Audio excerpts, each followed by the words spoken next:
Welcome to Start Before You're Ready, the podcast that proves that you don't need to wait for the perfect moment to begin your journey towards better health and happiness. I'm your host, Kelly Young. Remember, the first step is often the hardest, but it's always worth taking.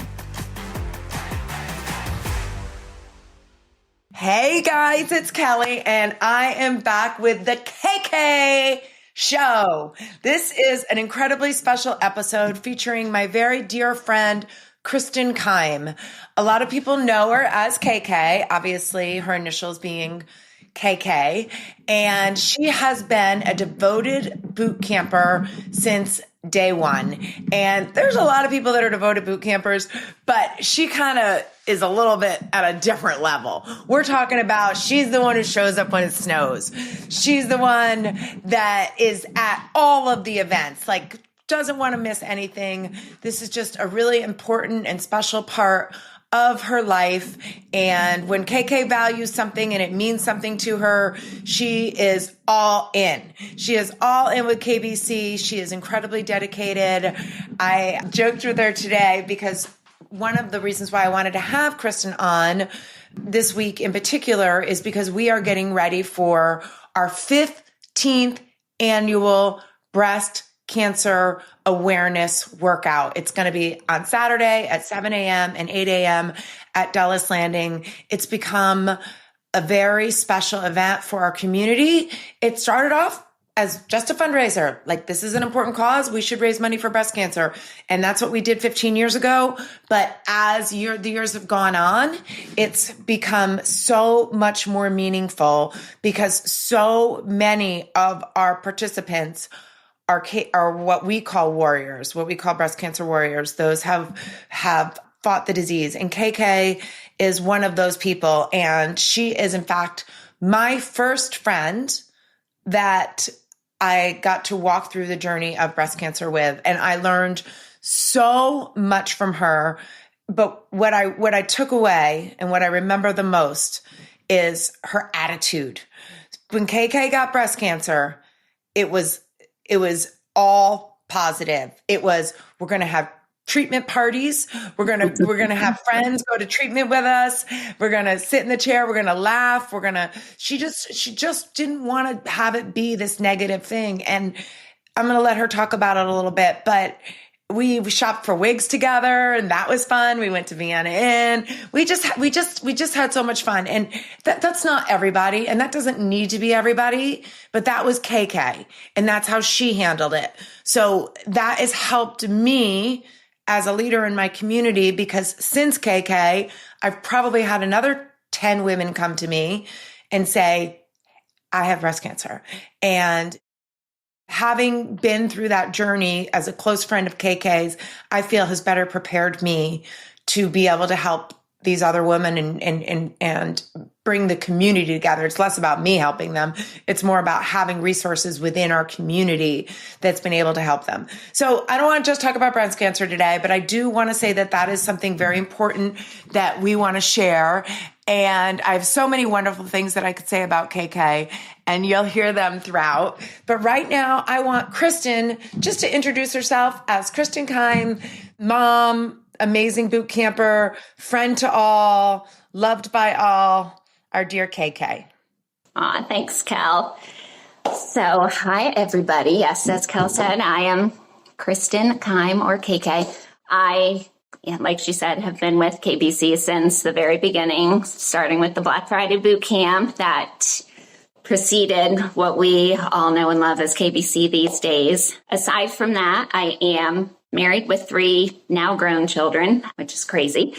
Been married for, 28 years next month to my husband, Jeff. My boys, Dylan, Ryan, and Landon are 24, 21, and 17. Been very blessed to raise my kids with Kelly and the rest of our RBS community here. But before that, before moving into RBS, was a South Riding resident, born and raised all around the country. My dad was a Coast Guard officer, so spent every 2 or 3 years for the better part of my life moving around, but I consider Annapolis, Maryland, or Severna Park home.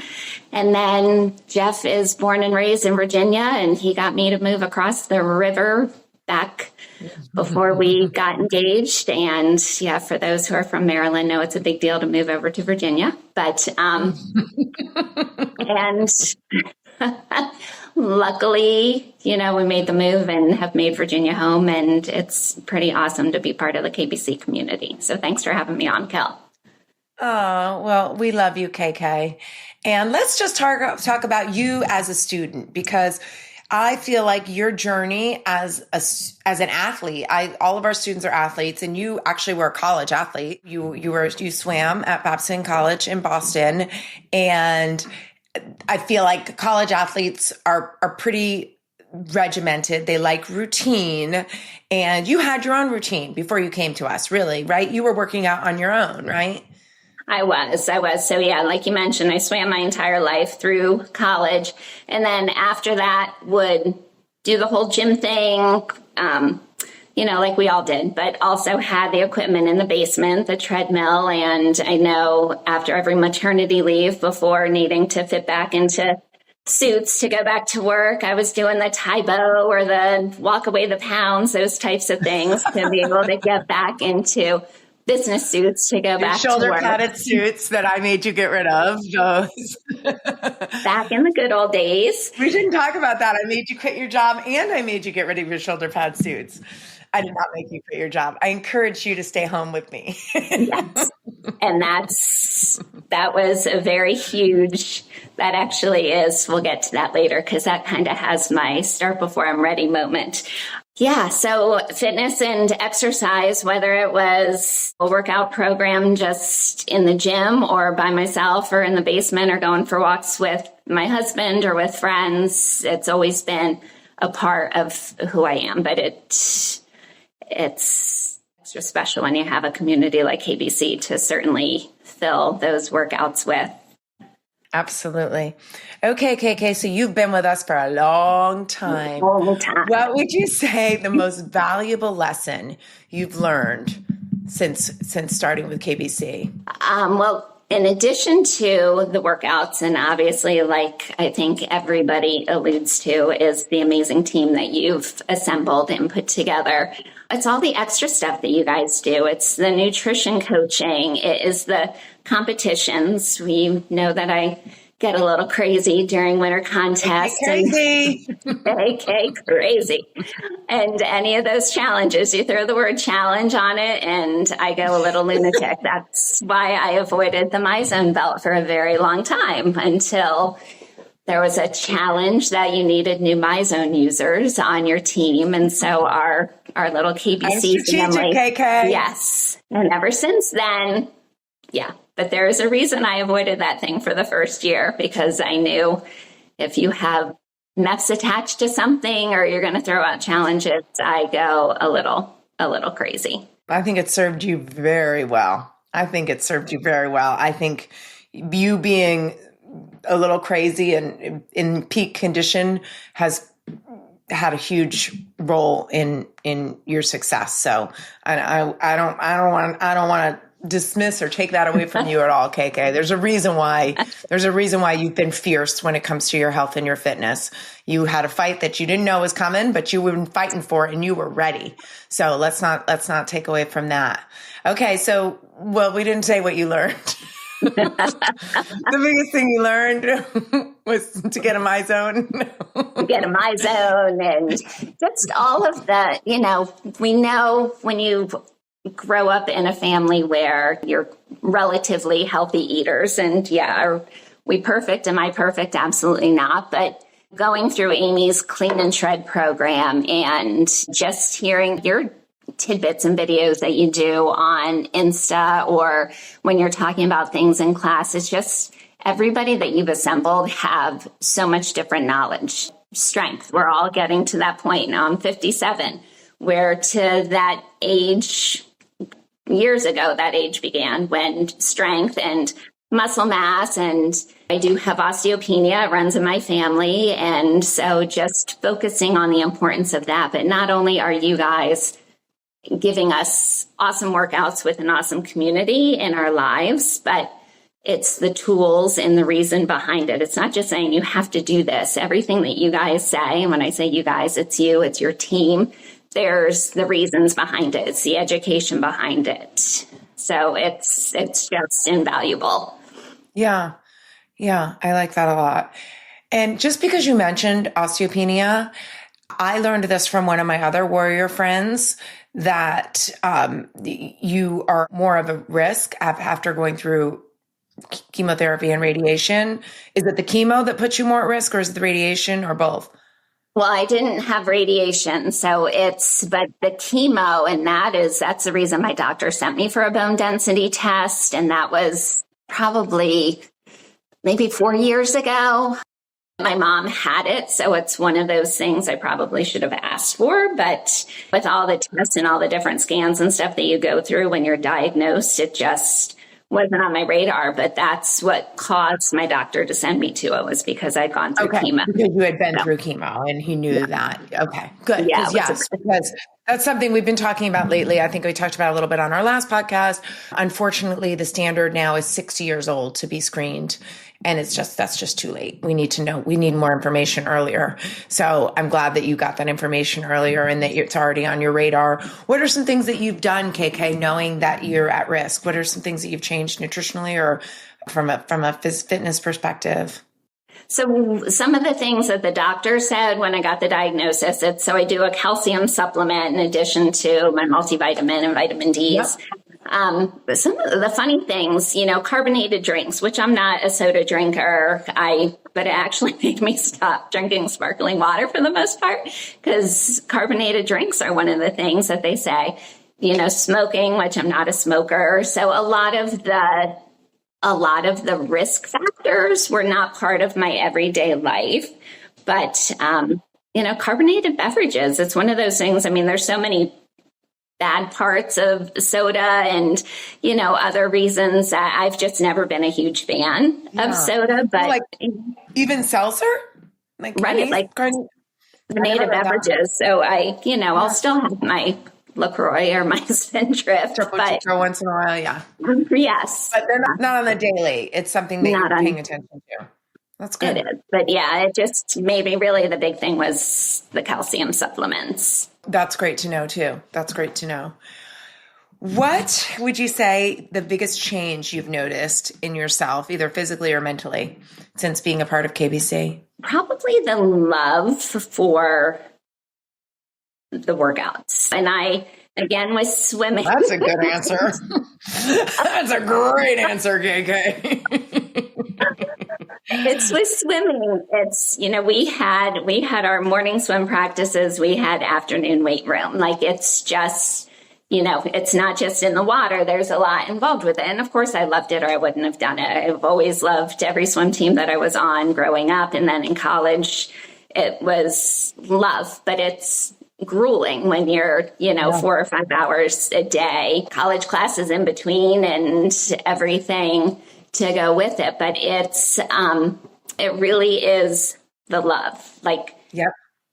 You say, don't miss your workout, just get in the routine. When that alarm goes off, it's really easy to hit snooze or to turn it off and say, I'll go for a walk later. But once you get, if I don't do that morning workout, it changes the direction of the day, which I know a lot of people feel that way. And a lot of us say that, especially the people that do the early morning classes. Mm-hmm. But it's kind of like a drug, Cal. It really, really is.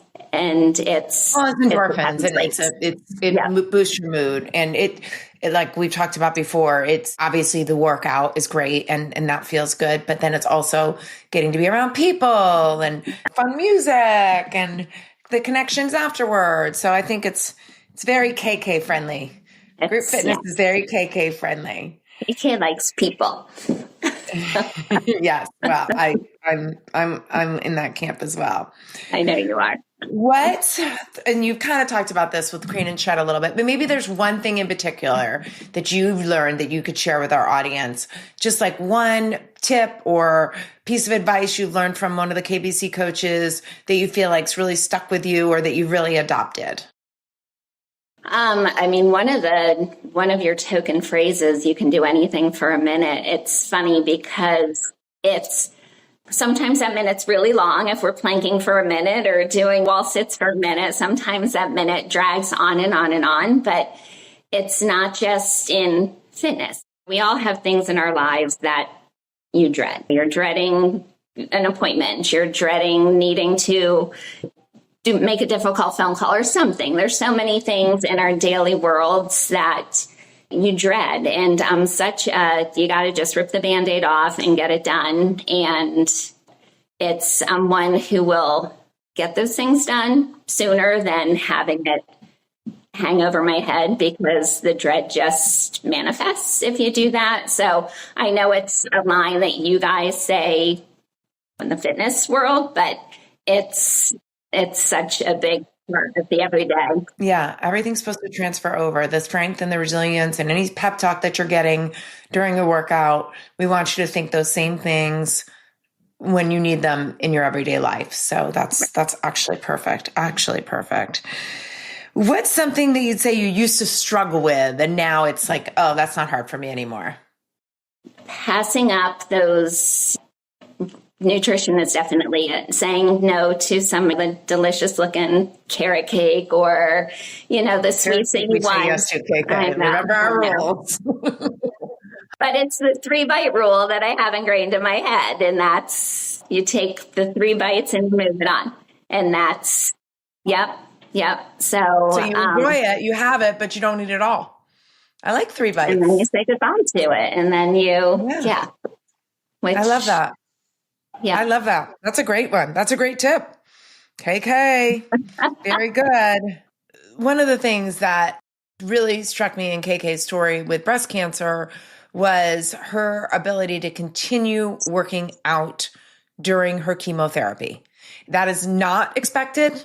That is, she was going through very intensive treatments, but I think that for her, one of the things that she shared with me, and I'd like to talk a little bit more about it, was that she wanted her kids to not worry. So she felt like if she was getting up on Monday morning and going out to the parking lot for a 5:45 a.m. workout, from the kids' perspective, they'd be like, Mom's fine. She's working out. She's normal. It's normal. Mom's not sick. And that really stuck with me, KK. So much of your journey has been such a lesson for me, but that really stuck with me. And the other thing that stuck with me was when you told your doctors, hey, listen, I want to have my chemo on this day because then I have the weekend and then I can get my Monday work, whatever it was, whatever workout you wanted to get in. And you were bald. And I don't know, but they knew that you were going out. Somehow your doctors knew that you were it was in the winter. You went through treatment in the winter. So your doctors knew that you were going to be going through chemotherapy and going out to a parking lot with single digit degrees and 20 degrees with no hair and working out. And I think that your doctors thought differently about you because of that. What do you say about that, KK? So it's, and you've been there since, the day that I heard the words that it was cancer. We were together at field day at Cardinal Ridge. And we were, myself and Meg, and my kids were little. They were just going in. I was diagnosed over the summer. So literally 1st grade, 5th grade, and 8th grade, wrapping up those years. And the first came out of nowhere. I have no family history. And to have the triple negative, which I, at the time, didn't know what it meant because I had not looked anything up online. Jeff had done that. So when we heard those words, he kind of knew that it was going to be a battle. And I thought triple negative sounded like a positive thing. I said, negative, that's a good thing. And so, getting my treatment, knowing that it was going to be 16 rounds of chemo, I was going to lose my hair. You go into chemo thinking you're going to be sick. You're not going to be able to do your regular things. And when I started, it was the day after treatment. I was exhausted, and I'm not a napper. I've never napped, and I could not stay awake. But then the next day I was fine. So it was that one day. And then the following day I was like, is it kind of crazy that I want to go and get my workout in and live normal life? And like you said, I wanted My kids were used to seeing mom in her workout clothes after her workout in the morning when they were all eating and getting ready to go to school. And it was my determination to keep their lives as normal as possible. I was fortunate that I did never have nausea. I was never sick. I mean, bald it's beautiful, right? And it's between my wig and the hats. Yeah, I would walk around bald sometimes in the house, but I tried to look as much like my normal self for them as I could. Talk about your weekly treatments, how you approach those. So it's like you said, we turned them into chemo parties, which I know sounds crazy, but we would take so I had 16 rounds of chemo, and a different friend took me every time. Jeff took me to the first and last one. But then other than that, it was 4 or 5 hours of one-on-one time with a girlfriend, which is unheard of. You never have 4 or 5 hours with just two people. You can't go anywhere. You're stuck in a chair. And I remember vividly the treatment that you took me to. We were planning Jeff's 50th birthday party. Mm-hmm. We stopped at PJ's on the way home, I think. We did. I think we did too. And we were wrapping utensils and doing this the sign up genius. And I know the chemo nurses, they loved it. And I know my chemo friends, especially the dudes, are like, which cute friend is Kristen going to have with her this time? And we would take our snacks and just make the most of it, because that's what you have to do. And then we would do lunch afterwards, and you guys would drive me home. And, it's a lot. It's a lot on your body, but I was very, very fortunate that my body handled it well. And really the only major side effect that I had was the hair loss and some other little things, but the nausea, not feeling nauseous, was huge in my ability to keep working out throughout it. Yeah. And I think that's like, from just other women that I've talked to, I feel like the treatment has come a really long way. They've found ways to make it way more tolerable. I'm not speaking for anyone. I don't know. I've never been through chemotherapy, and I imagine it's horrible, but they're found ways to make things more tolerable. And I think you had a great care team. I did. I was very, very fortunate. And they start you with the steroids and with the anti-nausea medicine. I do credit my mom. During all 3 pregnancies, I was never sick, and my mom was the same way. My mom, she went through uterine cancer before I had this. She was never sick. So I do feel like a lot of her tolerance for things I've been fortunate to have. But yeah, they do fill you with some others. And the steroids, I definitely was craving the comfort foods and put on some weight. But I was like, I'm going to eat whatever I want to while I'm going through chemo. You're going to do what makes you happy in the meantime. Yeah. Yeah.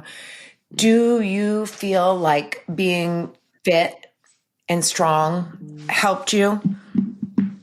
100%. Absolutely. Like I was, like you said, I've been a regular at KBC for a long time and have always had a fairly healthy mindset. The chemo is one thing, but then recovering from surgery. So a month after my last chemo was November 30th of 2015. And then December 28th, I had a double mastectomy. And it's funny because my surgeon, after chemo was done, and I was in for my pre-op, and I was nervous and stressed out about it. And he's like, Kristen, you have been through the hard part. You just went through 16 rounds of chemo.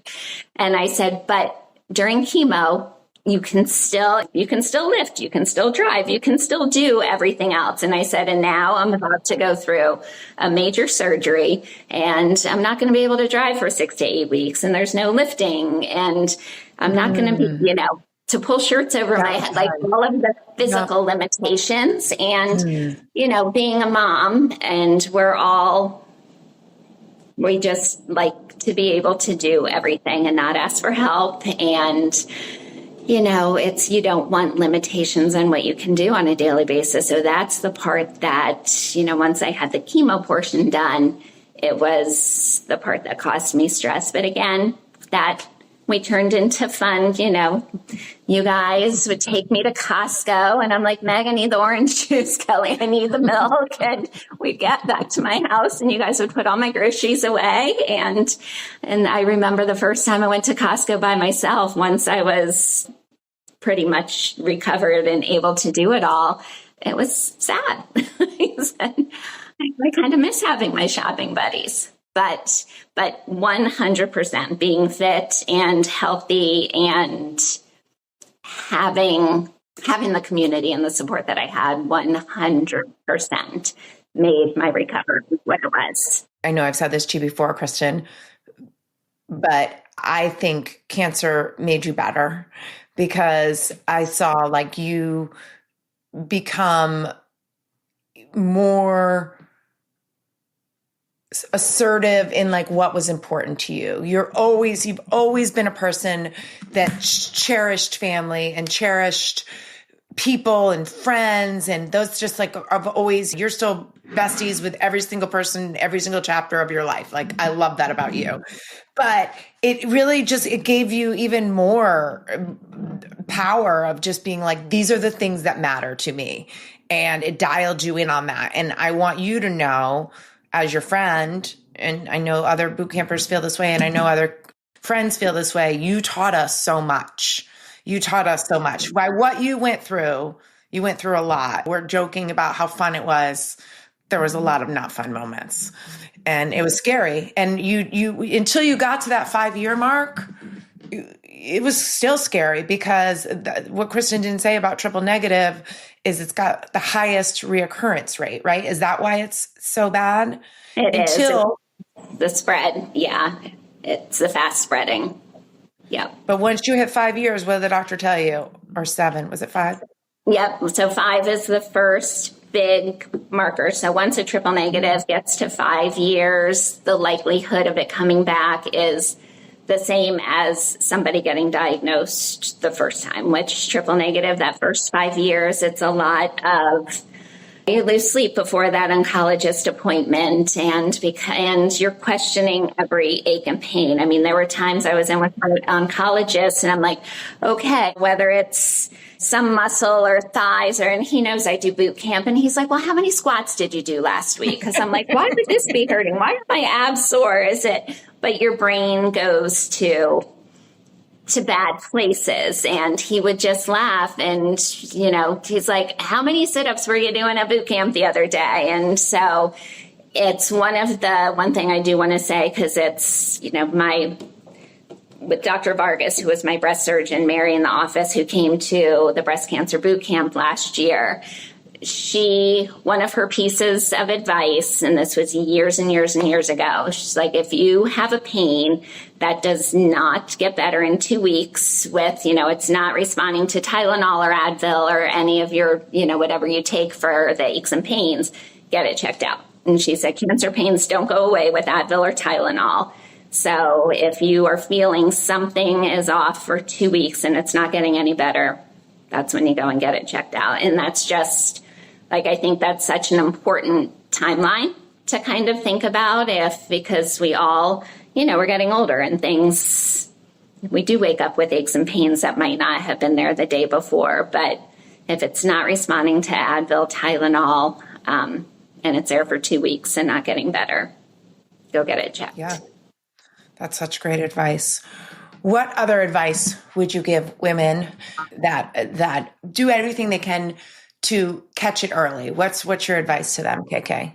So self-exam. So I found my lump through a self-exam, and I was a little over the top with self-exams, not for any particular reason. I had calcifications. I know that sounds ridiculous. The dense breasts. I have the dense breasts. I had calcifications that were biopsied in my mid-30s. It's before actually my second was born. Not that anything ever resulted of any of this, but So I was just up in Maine and Boston for my college reunion last week, and we were one of those late night girl conversations because actually one of my best friends from college also went through breast cancer treatment several years ago.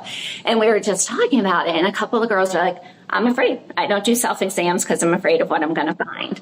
So of course and I know they're not the only ones. If they think that it is fearful. And I remember the day that I felt the lump and talked to Mike Marinelli, one of our friends in the neighborhood who is a radiologist. And you think that it's going to go away. And the next day it was still there. It was Memorial Day weekend. So I knew I wasn't going to be able to get into a doctor for a few days.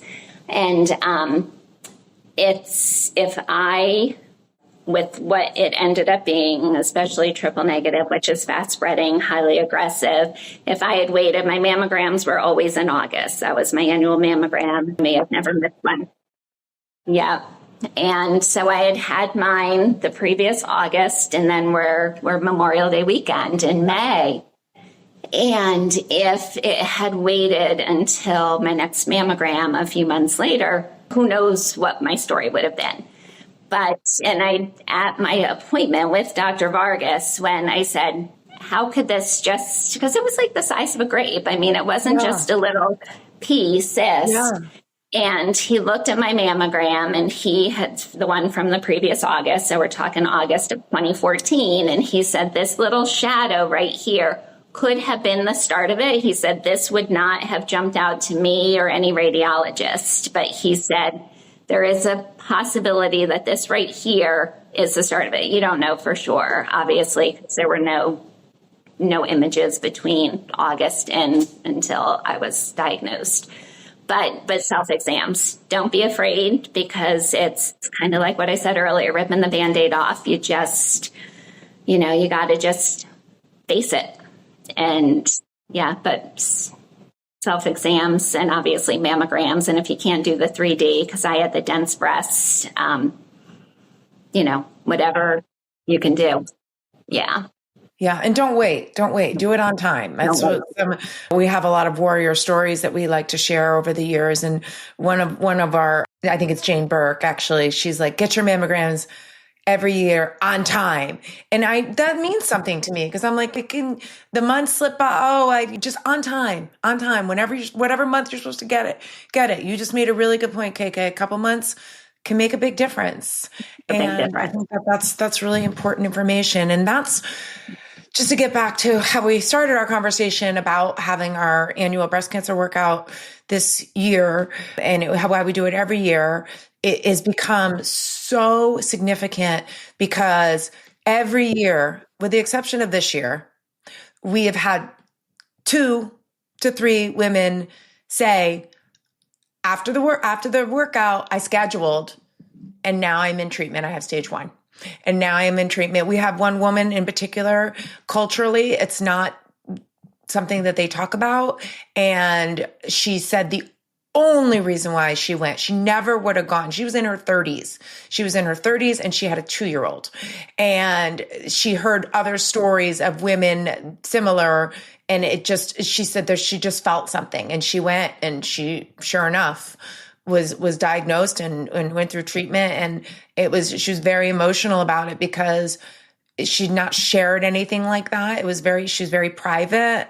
And a lot of our boot campers are really private. I actually had a moment with Lori Molnar last night. I was teaching zone, and she was on the BOSU doing a squat jump from one side. And it was like, she was on fire. She was just all fired up. Lori also has been through treatment, and she turned around to the TV, and there she was. And she was like, oh my God, I just had a moment. I said, that's so funny. I was videoing you because I knew you were like on fire, and like, it was like this moment. So it is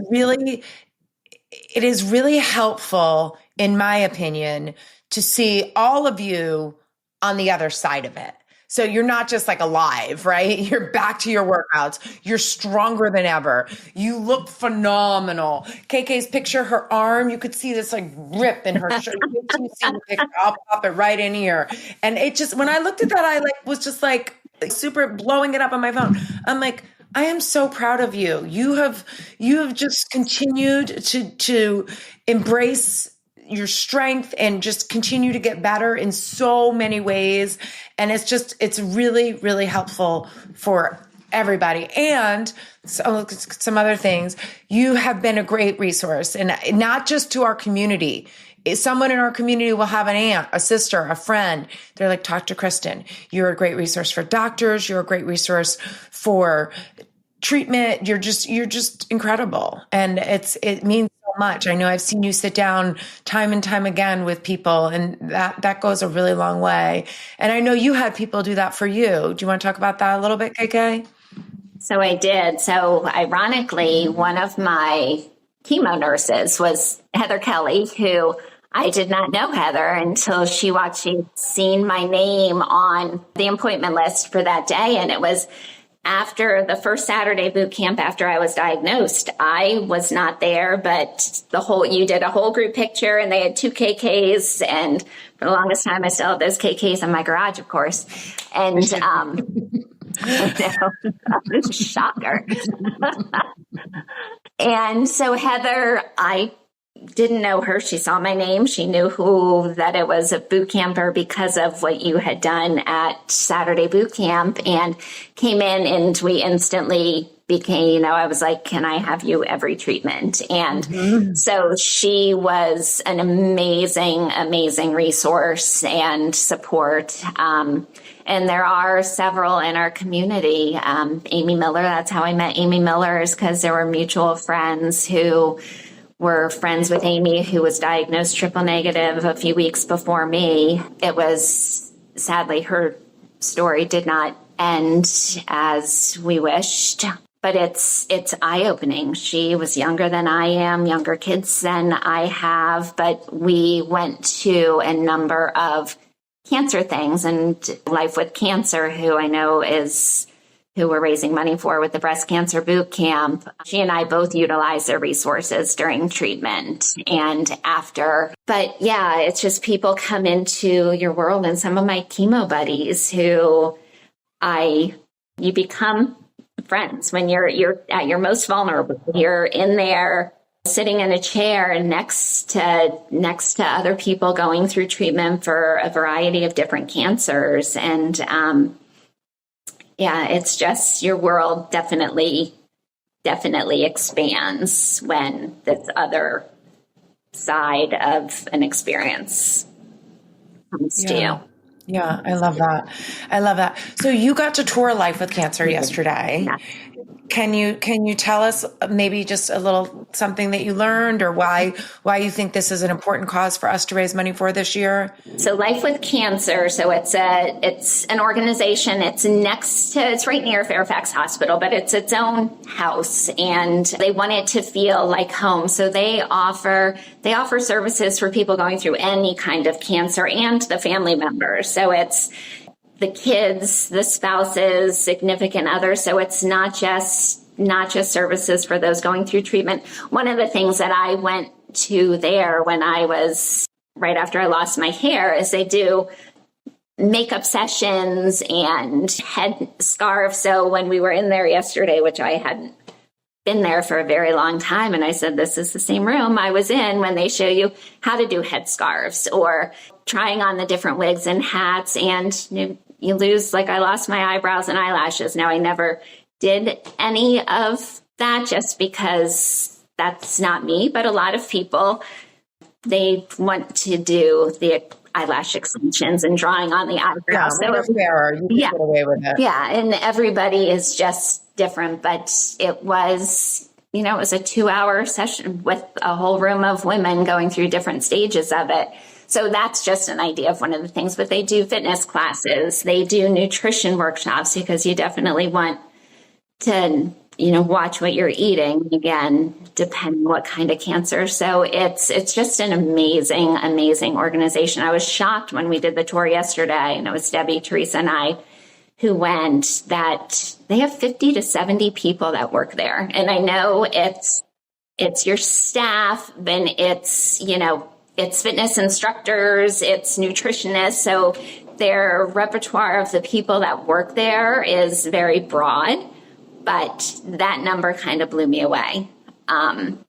So they'll be here on Saturday. They'll be here next Saturday at the boot camp, and they'll have information for everybody. But it's just an amazing, amazing resource of different activities that are all on their website to support anybody going through any kind of. Yeah, I've heard countless people. So many of our boot campers actually have you. Bonnie was just talking about it today. She utilized their resources too, because she was older when she was diagnosed. So I'm sure it was really helpful for her to have connection and some of the resources that they offer. Well, KK, this has been really, really fun to talk to you. And I actually don't want it to end. I have more questions. But one of the questions that I want to make sure to ask you is the name of this podcast is Start Before You're Ready. And I'd love for you to name a time in your life where you felt like you started before you were ready. So it's funny because knowing that this was going to be asked, and I've known you a long time, Cal, but it was before my current life. I was a career person. I worked for Hyatt Hotels for over 20 years and was the HR director at the Hyatt Regency Reston was my last property. And when Landon, my third, was born, Jeff and I made the decision for our family, for me to stop working. He commuted, worked in DC 5 days a week pre-COVID, and in the hospitality industry, it's long hours. So it's 10 to 14 hour days. So we made the decision for the family. We've got 3 kids, stopped working, which was very hard for me. I loved my career. I loved my company. And so my start before you're ready moment is becoming a full-time mom. I mean, it was a huge adjustment, and it took me a good solid year to get through it. And you'll laugh at this because luckily, like Ryan was 4 at the time, Landon was a newborn, and we had our play groups. So we had our 4-year-old play group and our baby play groups, which was my saving grace. But the night before I was hosting our 4-year-old play group, so it was 4 little Ryan Kime and Cameron Youngs and that whole posse, I didn't sleep at all. And Jeff's like, what is going on with you? I'm like, I'm going to have 8 4-year-olds by myself for 2 hours, and I need to entertain them and figure out what to do with these kids. He said, I can do training sessions for 200 people and be totally fine. He said, I'm going to have 8 4-year-olds for 2 hours. What am I supposed to do? And it sounds so silly, ridiculous, but I remember it like it was yesterday. So start before you're ready, like just going from never really thinking about not working because it was never on my radar until little Landon came along, and we wanted them to be able to do the travel sports and to do everything, not go from aftercare and just have the chaotic nights. So it was definitely the right decision for our family, but it was a big start before it's ready. Yeah, it was a change of your identity. And I understand why that was a big deal, but you are an incredible mom. And I think that you've done so much more with your time, and you're also a whole nother podcast, but you're also a caregiver to your mom. So it's given you the ability to do that so beautifully and kindly. And I don't think you have any regrets there, right? No, it was the smartest and the right decision for our family. Yeah. I should say that. Yeah. Well, KK, if you could say anything, like just if you want to say one more thing to the community, it doesn't have to be about breast cancer. It doesn't be whatever you want. Like I started off telling you it was the KK show. I'd love for you just what do you want people to know? What's important to you? What do you think people should know?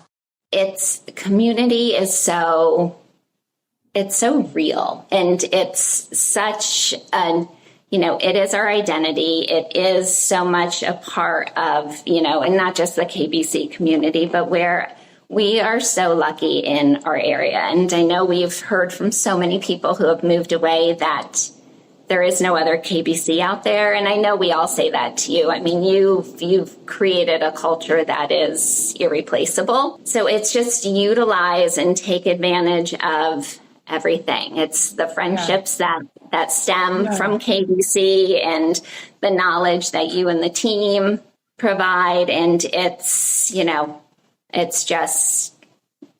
a lot of people's happy place, including mine. Yeah, well, that means a lot. And you've given back to KBC in so many ways. As you mentioned, you were touring the facility because you are the committee. You, Teresa, and Debbie Wigan have taken charge of all of the logistics of the breast cancer workout, which has been incredibly helpful.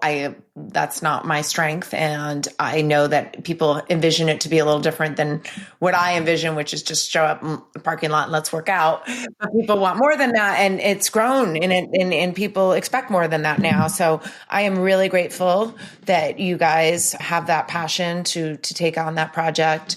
Hopefully we'll raise lots of money this year and be able to give back, because we are very fortunate. And when you are fortunate with your health and with your resources, the best thing that you can do is find ways to give back. And you have definitely done that, not just through that, but through many service organizations. And I think that you're just a great example of becoming the best version of yourself and sharing it with other people. And I think the KBC community, I think we'd be hard pressed to find somebody that doesn't know who you are, because you have just stood out in so many ways. And we're really grateful for that.